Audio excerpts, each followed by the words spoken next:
काय रिझल्ट पाहिजे? मुखात नाम आणि हातात मोक्ष. आता ह्याच्यापेक्षा अजून काय रिझल्ट असतो? फुकट आहे, सुलभ आहे आणि असरदार आहे. विडवलं नाम किती परिणामकारक आहे ऐका. काय झालं? समुद्र मंथन देवाने सुरू केलं आणि समुद्रातून विष निघणार आहे ही बातमी देवांच्या अगोदर देवांच्या बायकांना कळाली होती. आणि बऱ्याचशा गोष्टी आपल्या अगोदर ह्यांना माहित असतात. मानव जेव्हा बसला बायकोला म्हणला अगं त्याचं असं झालं, ती म्हणते ते जुनं झालं, लेटेस्ट बोला. म्हणजे आपल्या अगोदर बातम्या इकडे व्हायरल होत्यात. माय बाबा समुद्रातून विष निघणाऱ्या देवांच्या मंडळांना बातमी कळाली. प्रत्येक देवांच्या बायकाने आपापल्या मालकाला विनंती केली की तुम्ही घराच्या बाहेर निघायचं नाही. लक्ष्मी आणि विष्णूचा पाय धरला. मालक तुमच्या पायापटे उद्याच्या दिवस घराच्या बाहेर निघू नका, कारण मालकाचं हित तेच मालकीनीचं हित आहे ना. तुम्ही सुखी तर आम्ही सुखी, अशी लक्ष्मी असं बरं का. आणि शेतकऱ्याची बायको तुम्हाला खरं सांगतो साक्षात लक्ष्मी.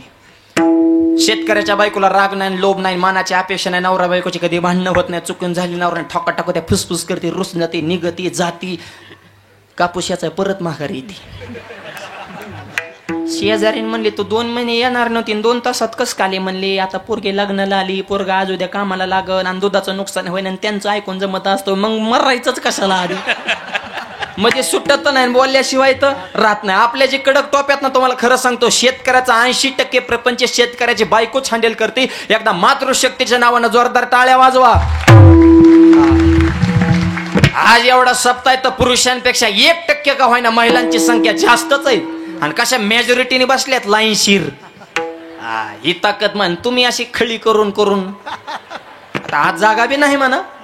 हा पण महिलांचं जे संकट आहे ना, हा स्त्री शक्ती सामान्य ना. देश तुमच्या ताब्यात आहे.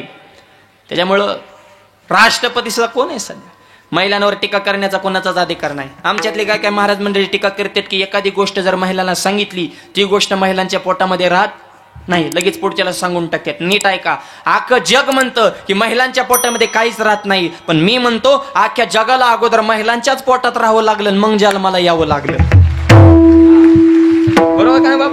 देव जरी असल तरी डायरेक्ट अवतार नाही, आधी देवकी मातेच्या कुशीत आधार घ्यावा लागला, मग अवतार प्रगट करावं लागतं. ही स्त्री शक्तीची ताकद आहे. विडवलं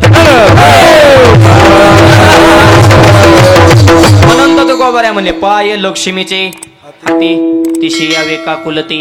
लक्ष्मीने सांगितलं विष्णूला मालक घराच्या बाहेर निघू नका, विष निघणारे. ठीक आहे म्हणले. सावित्रीने म्हणजे ब्रह्मदेवाला सांगितलं, म्हणले तुमच्या पाया पडते, उद्याच्या दिवस ह्या गावाच्या नादाला लागू नका. हे गाव इतकं सोपं नाही, गोड बोलून फॉर्म भरायला होते, शेवटपर्यंत सोबत राहते, ऐन टायमाला पक्ष बदलते, दाताडाव पडते, गुलाबला आपल्या नशिबात नाही, येडेवणी करू नका, घराच्या बाहेर निघू नका. ब्रह्मदेव म्हणले ओके डन. तशी पार्वती बी महादेवाला सांगायला गेली हो, पण महादेव म्हणजे लहरी बाबा. ती काय बायको ऐकत होतं काय तेव्हा? विचित्र माणूस. पार्वतीने विनंती केली, उद्या तुमचा स्वभाव भोळा आहे म्हणले, तुमच्या भोळ्यापणाचा आतापर्यंत लोकांनी लय फायदा घेतलाय, तुमच्या मनात पाप नाही, पण गाव फार विचित्र आहे म्हणले. उद्याच्या दिवस महादेव म्हणले तुम्ही ग बसा, तुम्ही सांगायचं आणि मी ऐकायचं, आम्ही इतकी येडे नाही, आमचं आम्ही बघतो. गेले ना बाहेर. आता इंद्र चंद्र ही जी देव आहेत ना, ही बाकीचं चॅप्टर देव राजकारण करा. ती म्हणले हिश निघालाय पण आपण प्यायचं नाही म्हणले, दुसऱ्याला पाजायचं. अशी बी माणसं आहेत बरं का, दुसऱ्याला तोफल द्यायचं. म्हणले लावण मोठमोठ्या देवांना फोन, म्हणले विष्णूला फोन केला, विष्णूचा मोबाईल स्विच ऑफ. बायकोनी सावध केलं ना, मोबाईलच बंद करून टाकला. मला तकच नको बा कोणाचा, मिस कॉल नको, मेसेज नको. ब्रह्मदेव कौरी क्षेत्राच्या बाहेर,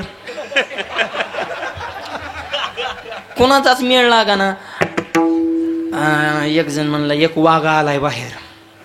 कोण म्हणले? सबके बडे बाबा भगवान शिवजी, त्यांना विष पाजो. म्हणले कसं काय पाजायचं, एवढं सोपं आहे का? म्हणले नाही म्हणले मनानेच पेले पाहिजे. आणि मनाने कसं काय? प्रसन्न करायचं. प्रसन्न कसं? आम्हाला माहिती. म्हणजे स्तुती केली की माणूस प्रसन्न. आणि महादेवाचं वर्णन सुरू केलं. मग बाकीच्या देवाने म्हणले वा वा वा, बाकीचे देव पण तुम्ही महादेव. निमी चार्जिंग तर तिथंच झाली महादेवाची.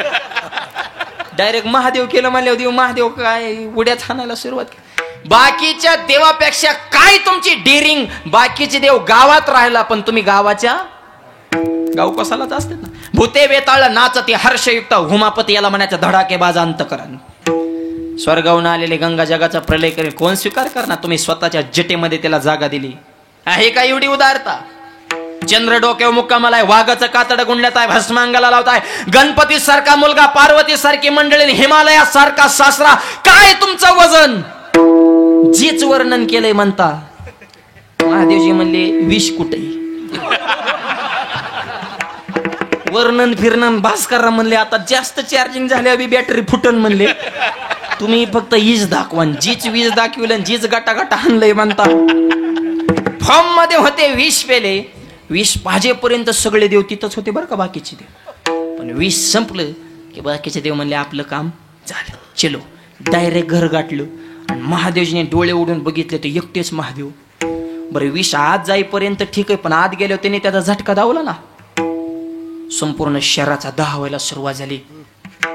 डोळे लाल बुंद झाले आणि आजूबाजूला बघतो तर कोणीच नाही. मग महादेवजीने आठवलं सुख में सब साथी दुःख में ना कोई. अरे कोण कोणाचे? जब चाले मोठा धंदा तब बहीण म्हणे दादा दादा, सब पैसे के भाई दिल का साथी नहीं कोई. आपने पलों में पैसा है तो सब लोग मिठ्ठा बोले, आणि पलों में पैसा निकल गए तो कोई नहीं सलाम करे साले. सब पैसे गए. तुम्हाला कोण खात नाही, पैशाला किंमत आहे. तुमचा खिसा गरम असेल आणि तुमची परिस्थिती जर खपक्याच्या खपक्या वजनदार असेल ना, लांबची माणसं सुद्धा म्हणतात आमच्या जवळचा पाहुणा आहे त्यो, आमचं जवळ नाही. आणि तुमची परिस्थिती भिकार असो त्या जवळची सुद्धा म्हणतात नाही नाही आमचं लांबू नाही. का? पैसा. धनवंताला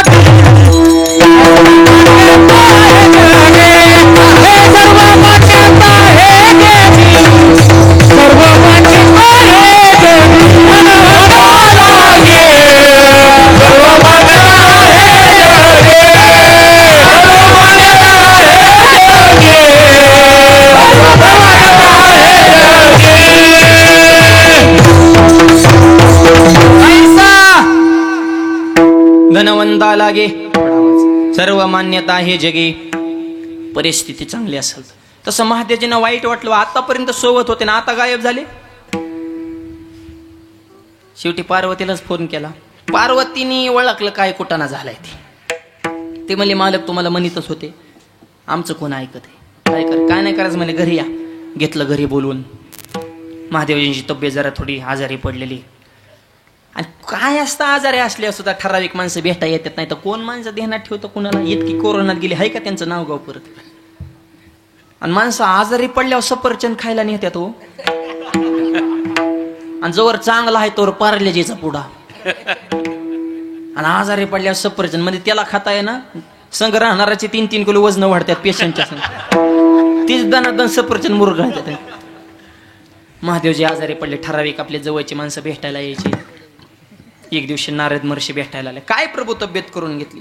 प्रभू म्हणजे तुम्ही गप बसा, तुम्ही तर आमचा कार्यक्रम लावलाय म्हणले, फक्त आम्हाला लय बोलता याय नाही उघड, कारण आता तोंडावा आलंय जरा जवळ, त्याच्यामुळे म्हणले आम्ही गप नाही. तर ह्या प्लॅनिंग मध्ये तुमचा सुद्धा हातभार आहे. पण सगळ्या गोष्टी ओपन बोलून जमत नसतात. म्हणले द्या सोडून, काय लोकांचं ते बचेंगे तो और भी लढेंगे, सिर सलामत तो पगडी 50. तब्येतीची काळजी घ्या. काय औषध पाणी सगळं केलं म्हणजे कटाळा लागून कशाचाच नाही. नारद महर्षी म्हणले मी एक औषध सांगू का? महादेवजी म्हणले मला का औषधाचा पुरा कटाळा आला. गुण येत असेल तर बोला. गुण 1000% मग 1000% गुण म्हणले मग किंमत बी महाग असेल हो. फुकट फुकट म्हणलं की निम दुखणच बरं. महादेवजी उठून बसले. जरा बरं निमच असं बरंच वाटायला लागलं जरा. बरं गुण बी येतोय आणि फुकट बी औषध. सांगा ना औषध काय?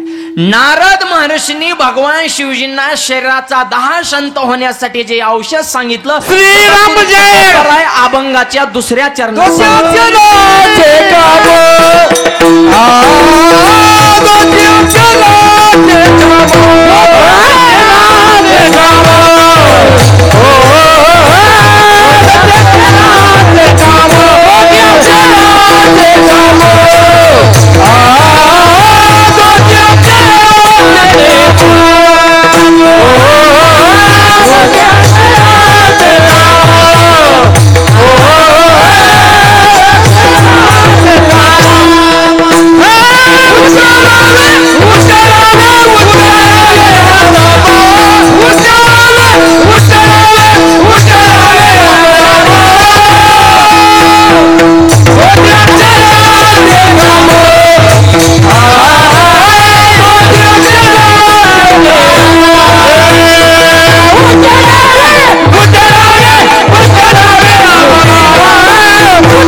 दोची अक्षराचे काम.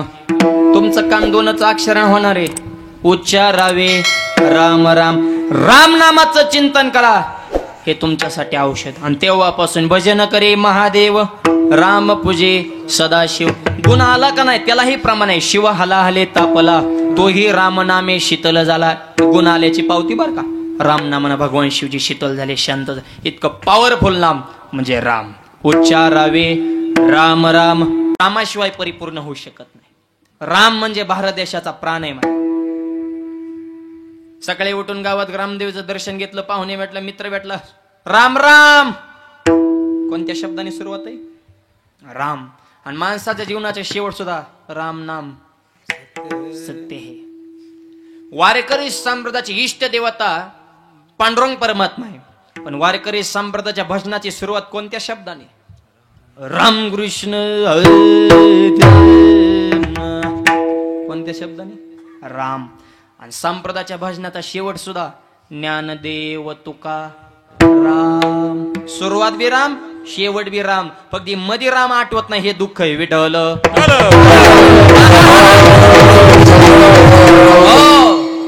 आदर्श राजा म्हणजे मर्यादा पुरुषोत्तम प्रभू रामचंद्र.